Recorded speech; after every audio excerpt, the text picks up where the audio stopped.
Morning, guys. Welcome to Saturday, our question and answer period. I'll tell you, boy. Mm. And the one that we've got for you today is a big deal for all of us, and it has to deal with the custody of our digital assets and exchanges and brokerages and wallets and you name it. We're going to address that today. But before we get there, guys, I'm going to ask you, smash that like button. Let's try and get this to like 1,000 likes. We get multiple thousands of views, and we really love you guys. You are the best community out there. If we can get these likes, I'll tell you what it does, the algorithm just pumps it out before that many more eyes. And boy, I'll tell you, a lot of us in this space, we need to see and hear what this answer is. Now, hey, but before we even get there, those of you that were at that proper party yesterday, boy, I'll tell you what, I really appreciated seeing all the videos and pictures and everything. It looked like it was an absolutely amazing time. But when I was watching the news and I saw that flash flooding and the amount of rain that you practically needed a canoe to get in and out of there, I sure hope that if you got in and out of there and unscathed and everything like that, well, wow, that's absolutely fantastic. Now, guys, with respect to our question about the whole custody exchanges, wallets, and all that kind of stuff, this is the deal. A lot of people will come out and they'll say, hey, where should I be holding on to my assets? Where should I be buying them and selling them and on and on and on, stuff like that? Well, when it comes to exchanges, I'm going to tell you right now, in my estimation, that is not a place that you ever would want to store your digital assets. And exchanges should be utilized for what they are. If you're going to use an exchange, use it for what it is, buying and selling. And why do I say that? Well, guys, the reason I say that is because behind the scenes, we don't get to see all the goings on, do we, with all these exchanges. And you think about FTX. Now, most folks would have never even imagined that anything was going to go down there. But once it did go down, if your assets were on those exchanges, that was it. You got locked out. You didn't have the ability to get them all off and everything like that. And on top of that, in situations like we saw with Celsius and Voyager and things like that, even if you did get your assets back, when those places went into bankruptcy, the trustee was doing a clawback, reaching out to people, say, hey, we may ask you to put your stuff back in there because the fine print. Guys, read the fine print of these exchanges. You'll find out that those digital assets that are in there, that you are holding in there and storing in there, really aren't yours. It's more like an IOU kind of deal, that these exchanges has absolute jurisdiction over your assets, and they can lock you out practically at will at any time whatsoever. That's for sure.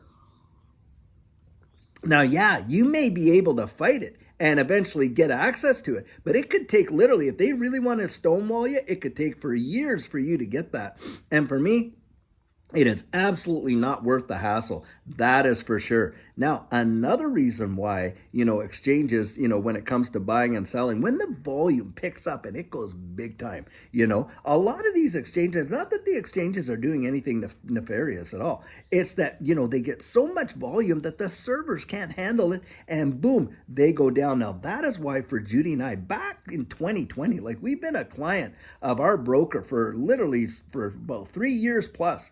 And the broker that we chose in this space was Caleb and Brown. Now, Caleb and Brown is at a broker out of Australia, but they have, offices around the world. They service people around the world. They do the KYC, know your customer, the anti-money laundering, all that kind of stuff. And the deal is this: it costs you absolutely nothing to open an account on Caleb and Brown. They charge you absolutely zero fees when it comes to custodying your assets there. And by the way, when you custody your assets, and this is another big difference, when you custody your assets on an exchange and you see that number over there, well, that is a representation of what they owe you. If everyone went to that exchange and they wanted to withdraw all their XRP at one time, most exchanges, practically all of them, would not have the ability to satisfy that demand because they just don't have it on file at that time. It only becomes yours when you get it off of there and put it on like a hardware wallet. We're going to talk about those too in a minute. But with a broker, like Caleb and Brown and whatnot, they absolutely have it. Why? Because they utilize institutional grade custody and fire blocks, and they literally have designated a position for you in that custody arrangement. So you know, if you see that, hey, this is how much XRP I'm holding on Caleb and Brown, that it is absolutely there. Now, there is no fee for that, and that is one way that you can actually get your assets on institutional grade custody without having to pay big fees like you might with a poly sign or something like that. You wouldn't be able to, you wouldn't have to pay the same level of fees. And the deal is this, you can also, the big thing with, you know how the exchange is going down because of volume? Well, with Caleb and Brown, you get a broker assigned to you. You can literally pick up the phone and talk to your broker and that type of stuff. And they have 24/7 coverage. So somebody's always there to answer a question, and they will freely answer those questions. No fees for that. The only fees that you pay for with a broker like Caleb and Brown is that buying and selling fee. Now, Caleb and Brown, and all full transparency here, guys, I do have a link in the bottom of my videos, and in there is a referral link to Caleb and Brown, and they pay me a small referral fee when you guys utilize that link, and plus you get that discount on the percentage of the fee. I think it's like 3.5% or something like that. But hey, that referral fee is the same as if you were to go out there and refer a friend of yours and they were to sign up and that type of thing, and Caleb and Brown would give the same to you guys. I'm just saying that, hey, for us, this is one that we felt fit the bill and that type of thing. Now, you can absolutely just go to Caleb and Brown yourself on their website and sign up there. But I'll tell you, for Judy and I, the preference that we chose when it comes to our buying, our selling, and all that kind of stuff is through a broker and not so much through these exchanges. Now, of course, we have accounts at all kinds of exchanges, Coinbase, Kraken, this one, that one, on and on and on, because you want to have as many off-ramps as you possibly can get. But our primary for sure has been Caleb and Brown. But I'll tell you one thing, we do not store any of our digital assets on an exchange whatsoever right there. So those are some of the pros and cons. Now, how about these wallets? Well, right now, of course, you got the big time controversy over Ledger.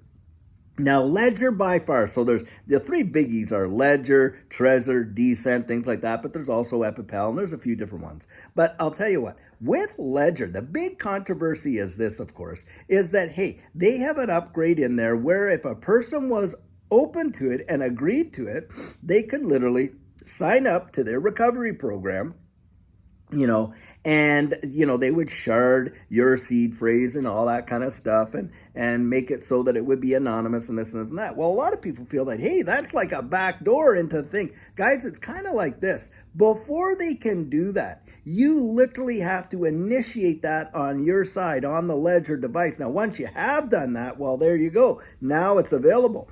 But if you haven't, then hey, they aren't going to be able to just go in there. It's like someone coming to your front door. If the door is locked and they don't have a key to get in and you're not opening the door unless they're going to break in, right? Well, in this case, I guess that's the big danger is a lot of people think, well, if there is that potential, it could be hacked. And yes, that is something you really want to think about when you're thinking about these cold hardware wallets. Now, for us, and Judy and I've used Ledger. I've used it for a long, long time. But I'll tell you this much. If you are going to use a hardware wallet, Ledger, that has this capacity in there and that type of thing, and you're afraid or you think that, it could be hacked, well, I'll tell you one thing for sure. A lot of these devices, a lot of people will pick them up, off of eBay and Amazon, stuff like that, and third parties. I'm telling you guys, those ones have such potential to have been tampered with in the actual hardware. And it's been known for a fact that people that have used third-party suppliers have had their devices for a good while. Seems like everything's going okay. By and by, they get enough stuff on there and boom, one day they open it up and it's gone. Why? Because that device, when they got it, had the hardware right inside tampered with, chips replaced and exchanged and this and that in order to open up those back doors and made it that much easier for people to come in and steal it. So,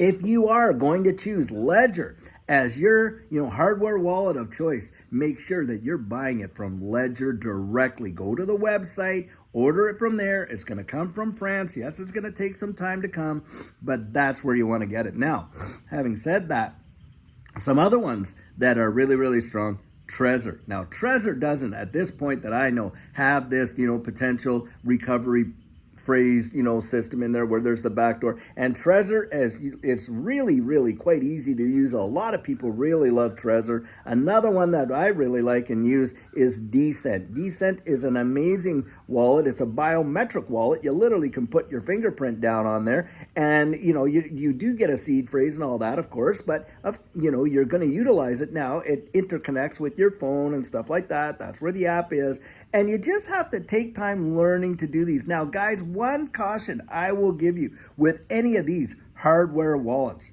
is this, or even exchanges. When you're moving your funds about, be very, very careful how you do it. Because, of course, if you've never done it before, you're not used to this space. Now, a lot of you may be, but I'm sure a good many of you don't. But if you do it in the smallest amounts possible, because a lot of times you end up, if you make one mistake there and you send it off, it could literally cost you the entire portion that you sent. So for even now, when Judy and I send assets around, we use the absolute bare minimum and test every transaction first, and then we go through with the larger amounts that we want. So that's how I say that.